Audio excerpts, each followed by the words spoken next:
क्या सुसाइड करना ये सारी प्रॉब्लम का सॉल्यूशन है? हाँ, तो मेरी झांसी की रानियों काम कर रही या नहीं कर रही। कल एक न्यूज सुनी, मुझे बहुत अफसोस हुआ कि गुजरात के अहमदाबाद में रहने वाली आयशा नाम की एक लड़की ने दहेज के कारण आत्महत्या कर ली।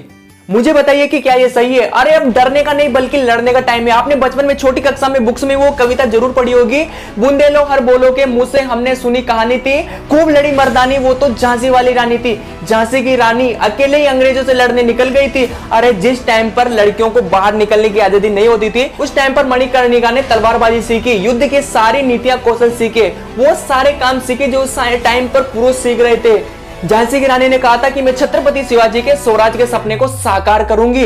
अरे बेटियां खड़ी होती है तभी जीत बड़ी होती है। झांसी की रानी अपने पुत्र को अपनी पीठ पर बांधकर अकेले अंग्रेजों से लड़ने निकल गई थी, उनकी ईंट से ईंट बजा दी। अरे जब उनके सामने इतनी बड़ी समस्या थी, इतनी सारी चुनौतियां थी, तब भी उन्होंने हार नहीं मानी। तो फिर आप हार क्यों मानती हैं? याद रखिए, बिना संघर्ष के कोई महान नहीं होता। और वैसे भी हमारी छोरियां छोरों से कम नहीं है। मेरी कॉम के बारे में सुना है आपने? मेरी कॉम एक छोटे से गांव से बिलोंग करती है, पद्म भूषण पद्म विभूषण जैसे अवार्ड्स को अपने नाम कर चुकी है। मेरी कॉम के गांव के आसपास तो क्या दूर दूर तक जिम नहीं होता था, बस में बैठकर जाती थी। जब बस में भीड़ खचाखच भरी होती थी तो बस के छत पर बैठकर जाती थी, लेकिन जाना था तो जाना था, कैसे भी करके उसे जिम तक पहुंचना था। जब उसके पिता को पता चला कि ये एक बॉक्सर बनना चाहती है तो उसके ग्लव्स को जला दिया, लेकिन उसके हौसलों को नहीं जला पाए। मेरी कॉम ने दुगनी मेहनत से अपने लक्ष्य की ओर बढ़ना शुरू किया। लोगों ने उसे डराने की कोशिश की, तब उसने यही कहा कि किसी को इतना भी मत डराओ कि अब उसे डर ही ना लगे। मेरी कॉम जिद्दी हो गई थी अपने काम को लेकर।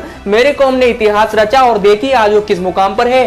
कई सारे अवार्ड्स को अपने नाम कर चुके हैं और साथ ही उनके जीवन पर एक मूवी बन चुकी है मेरी कॉम, जो आपको देखनी चाहिए। इसके अलावा मैं आपको एग्जांपल देता हूं सुधा चंद्रन का। सुधा चंद्रन बचपन से एक डांसर बनना चाहती थी, लेकिन एक दुर्घटना में उन्हें अपना एक पैर गंवाना पड़ा, लेकिन उन्होंने हार नहीं मानी बल्कि दुगनी रफ्तार से मेहनत की। जब वो मेहनत करती थी तो उनके पैर से खून निकल आता था, लेकिन उन्होंने कभी हार नहीं मानी, इसको कभी अपनी कमजोरी के रूप में नहीं लिया। और आज जानते हैं कई सारी मूवीज और कई सारे टीवी सीरियल्स में वो काम कर चुकी है और एक प्रसिद्ध डांसर के रूप में भी सुधा चंद्रन आज। अरे हमारी छोरियां छोरों से कम नहीं है। लड़कियों को ना चांद की तरह नहीं बल्कि सूरज की तरह होना चाहिए, ताकि घूरने वालों की नजर झुक जाए। लड़कियों को भी ना अब आगे आना चाहिए। पता है हमारा देश ग्रोथ क्यों नहीं कर रहा? क्योंकि लड़कियां अपना योगदान नहीं दे रही। जिस दिन लड़कियों ने अपना योगदान देना शुरू कर दिया ना, हमारा देश भी अमेरिका और इंग्लैंड जैसे विकसित और शक्तिशाली देशों की गिनती में आने लग जाएगा। लेकिन लड़कियां आज भी अपनी जिम्मेदारी नहीं लेती। वो ये सोचती है कि उन्हें बस घर का काम करना है, बच्चे संभालना है और जो भी काम है वो उन्हें घर तक ही सीमित रखना है। देखिए, एक गाड़ी सही से तभी चलती है जब उसके दोनों पहियों में बराबर बैलेंस रहता है, और ये दो पहिए लड़का और लड़की होते हैं। अगर एक पहिए ने भी चलना बंद कर दिया तो ये गाड़ी अपनी मंजिल तक नहीं पहुंच पाएगी। तो यहाँ पर आपको यही समझना है कि जब तक आप अपने शक्ति को नहीं पहचानेंगे, आप अपनी स्किल्स को नहीं पहचानेंगे, हमारा देश कभी डेवलप नहीं हो सकता, हमारा देश आगे नहीं बढ़ता। पता है 2017 में आई एक रिपोर्ट के अनुसार 131 देशों की सूची में वुमेन पावर में हमारे देश की जो रैंक है वो 120वीं है।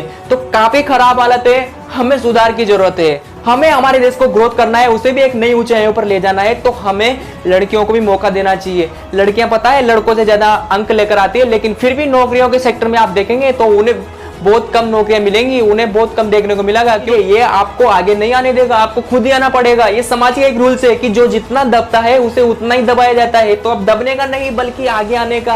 आपको अपने फील्ड में जिस भी काम में आप एक्सपर्ट होना चाहते हो उसमें मेहनत करो और उसमें आगे आओ। दहेज ही नहीं बल्कि कई सारी ऐसी समस्याएं होती है जो आपके जीवन में आएंगी। तो क्या आप इनसे डरकर सुसाइड कर लेंगे कि इनका डटकर मुकाबला करेंगे? डटकर मुकाबला करने में ही असली समझदारी है, असली आपकी जिम्मेदारी है। तो जिंदगी वैसे भी एक बार मिलती है, बार बार नहीं मिलती, तो इसका सही से यूज कीजिए। और अगर आपने कोई अच्छा काम कर लिया, कोई बड़ा काम कर लिया, तो उससे देखकर 4 लड़कियां और इंस्पायर होंगी और आपको इंस्पायर बना के वो भी वही चीजें सीखेंगी और आपसे बहुत कुछ सीखकर वो इस देश को आगे बढ़ाएंगे।